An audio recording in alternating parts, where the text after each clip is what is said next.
Hi everyone, welcome back to my channel. If you're new here, my name is Melissa and today's video is all about the best reads of the year.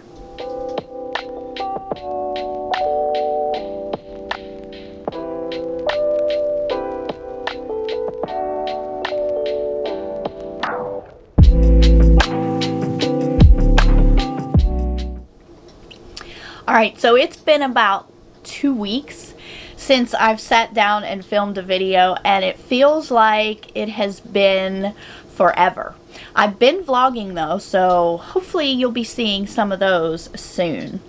So I've seen a lot of different videos on YouTube lately of different mid-year check-ins. You know, you have the mid-year book freakout tag. Some people do the best and the worst. Some people give their statistics so far for the year, and I've really enjoyed watching those videos and seeing what people have read, their favorites, their worst disappointments, and I wanted to make a similar video.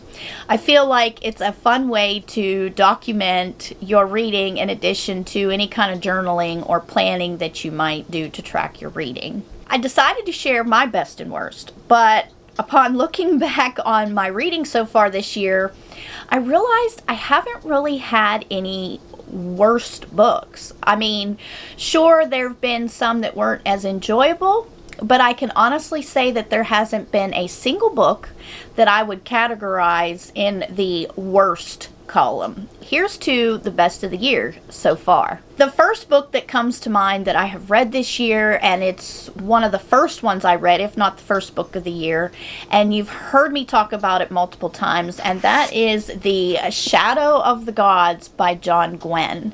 This is a Nordic-inspired story that focuses mainly on 3 different perspectives. We follow Varg, Elvar, and Orca. Each one is on their own journey that ultimately brings them all together into kind of like the same place towards the end of the book 1.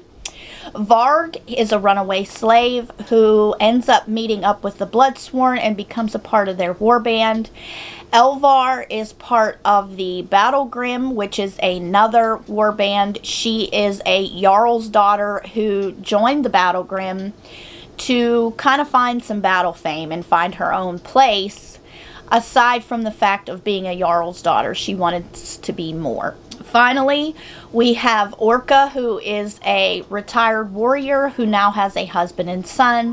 One day her home is attacked when she is away from it, and she comes back to find her husband dead and her son has been kidnapped. So we follow her as she travels in search of her son. All of these stories run parallel to the main plot of a rumor of the old gods awakening. This story is a sweeping epic fantasy that includes a tiny splash of romance. There's lots of betrayal, lost and found families, and coming into your own. We are introduced to a beautifully written world. There's deserts, forests, mountains, and it is absolutely by far my most favorite series that I've read this year and possibly ever. So I'll go ahead and add the second book in the series as well, which is The Hunger of the Gods. This is the second book in the series, which released in March of this year. I loved this one possibly even more than the first. There isn't really much I can say about this one as it will create too many spoilers for book 1. But I will say that we do have 2 additional perspectives in this one, and they are of characters that we did meet or briefly see in book 1. So at the end of the first book, there is a major plot reveal at the very end, and we pick up from that point here in the second one, and we waste no time in moving forward with the main plot line and even the individual journeys that each of our characters are going through. Each area of this world is just so unique and different, and I absolutely loved exploring these new areas and continuing on with these characters. I will say that Orca's storyline was my favorite in the first one and is probably my favorite in the second one as well. But I do enjoy each perspective, which I find to be rare in multiple point of view books, so very excited to move on with this series. Alright, moving on to another top favorite of the year is another adult fantasy, also another one I've talked a lot about, and that is Empire of the Vampire by Jay Kristoff. This is a vampire story, but it's a bit different. You're not going to find any sparkling, pining pretty boys, thank the gods.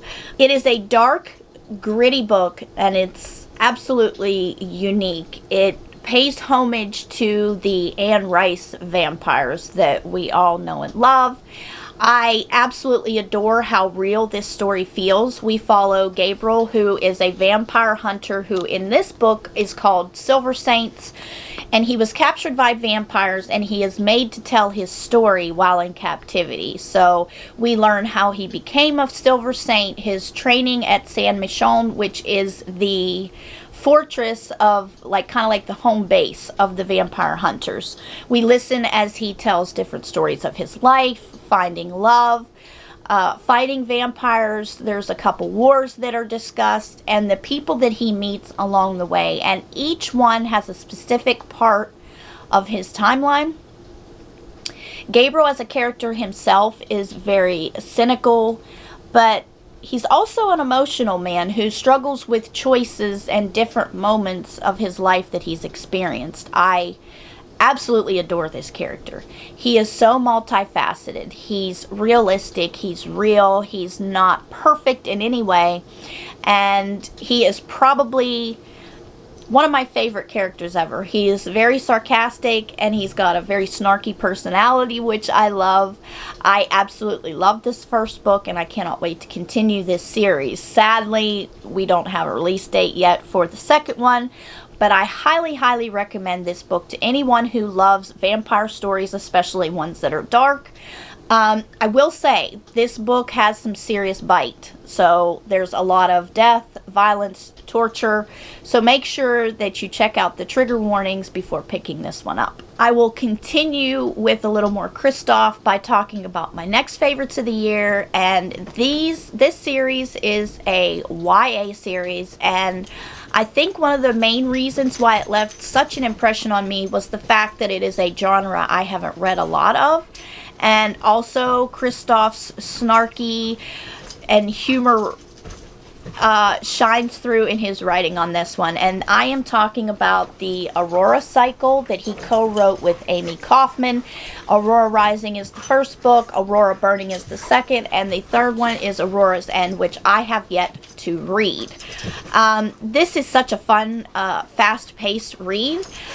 I think the only reason I haven't read the last book in the series is simply because I don't want it to end. I've enjoyed reading a different genre, this is sci-fi, and this is such an action-packed book and such a fun time. So in this series we follow Squad 312. This squad is made up of 6 recent Academy graduates that frankly no one else wants to work with. It could be because of their physical limitations or their personalities. But each one is unique in their own way, in their personalities and their talents. If you hear a lot of tinkling, it's my dogs. They're wound today. I can't keep them out of my room. Every time I shut the door, they keep coming back in. But anyway, in addition to the squad of 6, we also have Aurora, who was rescued by Tyler, who is the squad leader. And she was trapped in Cairo sleep for 2 centuries. And because of her, she is kind of like a catalyst for what is to come. This group soon becomes embroiled in some political unrest and intrigue that starts to lead towards an impending war.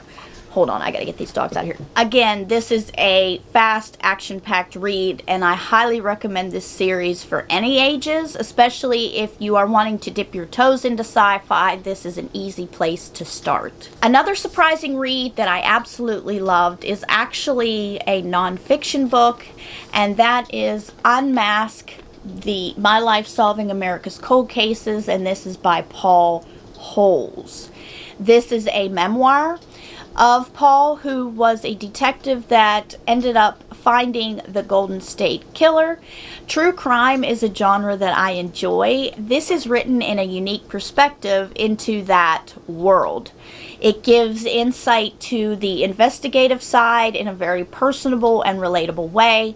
We learn the ups and downs of investigating and the rewards that those bring, and ultimately the toll that it can have on a person's personal life, of someone who solves crimes. It is very raw and gripping, and I could not put it down.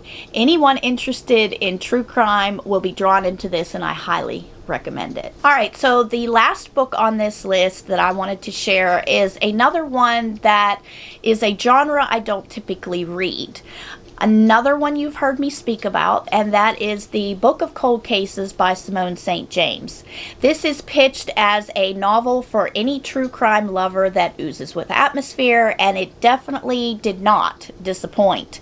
I absolutely loved the spooky vibes in this book. We follow dual timelines. So in 1977 in Clear Lake, Oregon, the town is shook by the lady killer murders of two men that are seemingly random. Beth Greer is the main suspect, and she is arrested and put on trial, but she is ultimately acquitted of the crimes, and she kind of retreats into isolation in her own mansion.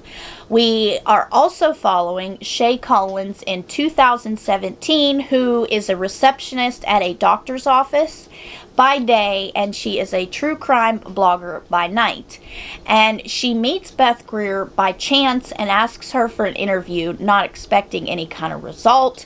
However, Beth does agree, surprisingly, so they meet regularly at the mansion to talk about the case. The main thing about this book that impressed me was the atmospheric writing. You get all of the feels and the emotions of the characters. The town, you kind of get the small town vibes where everybody knows everybody and talks about everybody else. And the paranormal vibes in this one are just top notch. Reading this at night gave me some hair-raising moments, and I loved every minute of this book. The ending was wrapped up nicely, and Simone St. James is definitely an author I will be reading more from. Alright, so that's it, you guys. These are my top books of the year so far. I'm really happy with how much I've enjoyed what I'm reading in this year. Maybe I've just gotten better at knowing what I will like and what my tastes are, but whatever the reason, I'm hoping that it will continue throughout the rest of the year. So tell me down in the comments what have been your best books of the year. Have you read any of these ones that I mentioned, and do you agree? Are they some of your favorites as well? I want to know, so talk to me down in the comments. Let's chat. Before you go, don't forget to hit that thumbs up button if you like this video, subscribe if you haven't already, and I will see you soon in my next video. Bye guys!